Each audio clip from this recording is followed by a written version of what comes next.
Alors Thésée, c'est une communauté d'une centaine de frères issus de toutes les religions chrétiennes, catholiques, protestantes et orthodoxes, venant de tous les continents du monde. Ça a été fondé par frère Roger et quelques de ses amis pendant la Seconde Guerre mondiale afin d'accueillir les juifs et les résistants qui voulaient passer de la zone occupée à la zone libre. Ils décident de s'installer à Thésée, un petit village bourguignon d'une centaine d'habitants. À la fin de la guerre, ils fondent une communauté et s'installent définitivement à cet endroit. À partir de la révolution de 68, ils commencent à accueillir des jeunes de tous les horizons. Aujourd'hui, il y a une centaine de frères à Thésée qui accueillent jusqu'à 4000 jeunes de 15 à 29 ans pendant une semaine avec à chaque fois plus d'une centaine de nationalités. Durant la semaine, des prières, des moments d'échange, des jeux. Thésée en 2 mots, c'est l'accueil et le partage.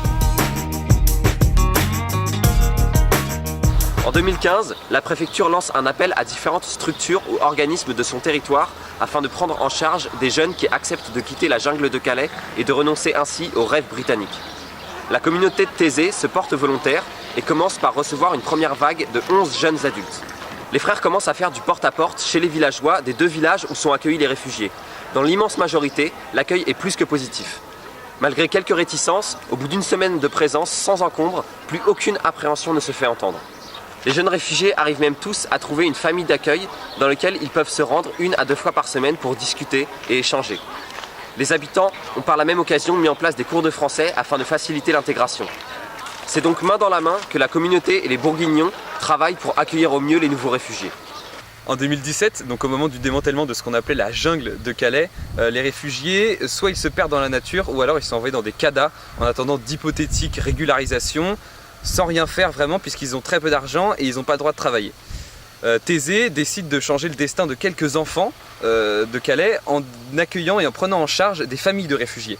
Le résultat de leur intégration aujourd'hui il est plus que positif pour 2 raisons principales. Tout d'abord, ça a apporté beaucoup de mixité sociale. Et enfin, l'école qui était menacée de fermeture, car il n'y avait plus que 70 élèves en son sein, voit 12 nouveaux enfants arriver et obtient définitivement l'autorisation de rester ouverte pour le plus grand bonheur des familles. Et maintenant, la communauté de Thésée et la population de la commune de Thésée continuent d'accueillir des réfugiés régulièrement. 2 choses sont très importantes pour eux. La première, c'est qu'il n'y a pas d'assistanat envers ces réfugiés. On leur rend service et ils nous rendent service. Et la deuxième chose, c'est que les frères ne veulent pas les rendre dépendants. C'est-à-dire que dès que leur situation administrative est réglée et dès qu'ils trouvent du travail, dans les vignes par exemple, ils sont amenés à quitter Thésée pour construire leur vie ailleurs. Nous avons rencontré Kobani, un jeune Soudanais de 28 ans qui a tout quitté suite au conflit entre le Soudan du Sud et le Soudan. Début 2017, il prend un sac à dos et traverse le Tchad puis la Libye. Arrivé à Tripoli, il trouve un réseau de passeurs qui le fait traverser la Méditerranée. Il est récupéré par l'Aquarius en pleine mer Méditerranée et est donc emmené en Sicile. Il est enregistré en Italie, mais touché à de nombreuses reprises par des actes racistes, il décide de tenter son intégration en France. Il arrive jusqu'à Paris et s'installe comme tous, là où il peut, dehors, pas très loin de la porte de la chapelle. Mais un jour, la chance lui tombe dessus. Un de ses bons amis a été accueilli à Thésée et lui propose de le rejoindre. Aujourd'hui, Kobani fait ce qu'il peut pour s'intégrer avec ce qu'il a, c'est-à-dire pas grand-chose, puisqu'il n'a pas de papier et ne peut donc pas travailler.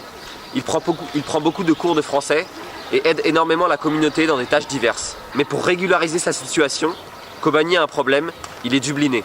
Kobani, à son arrivée en Sicile, a été obligé de laisser ses empreintes en Italie. Ces empreintes font de lui un dubliné, c'est-à-dire un migrant qui, en vertu du règlement de Dublin, doit faire sa demande d'asile dans le premier pays européen où il a été contrôlé. Kobani a ici une nouvelle famille, c'est-à-dire un entourage. Ils sont ensemble, s'entraident, échangent, rigolent. Il apprend le français, se fond dans la culture. Et pourtant, Kobani doit repartir en Italie avant août 2018. Italie, pays dont ne veut pas Kobani, et Kobani dont ne veut pas l'Italie.